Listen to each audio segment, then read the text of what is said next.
Morning నేను ఒక పాప వీడియో చూశాను, గోరి అని చెప్పి. దాంట్లో చిన్న పాప టమాటో కెచప్ మొత్తం కింద పారపోసేసి సోఫా సెట్లో అలా చేత్తో ఆడుకుంటూ కింద విసిరేస్తూ చేస్తుంది. నేను కింద కామెంట్ చేశాను, give more more more energy to that mother అని. సో ఈవినింగ్ నాకు ఇలా జరిగింది. డెటాల్ అంతా కింద పోసి చేత్తో అలికేసి మొత్తం గోడల పైన అలా తన హ్యాండ్ ప్రింట్స్ వేసేసి నన్నే రివర్స్లో అరుస్తుంది.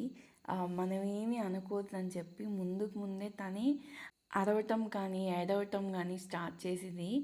ఇషికాతో ఎలా ఉంటుందంటే ఊసరవల్లిలో ఎన్టీఆర్ క్యారెక్టర్ ఉంటుంది కదా, సంతోషం వచ్చినా బాధ వచ్చినా ఫియర్ వచ్చినా ఏదొచ్చినా అపోజిట్ పర్సన్కి డేంజర్. సో అలానే ఇషికాతో కూడా ఉంటుంది అన్నమాట. Thank you for watching. Bye bye.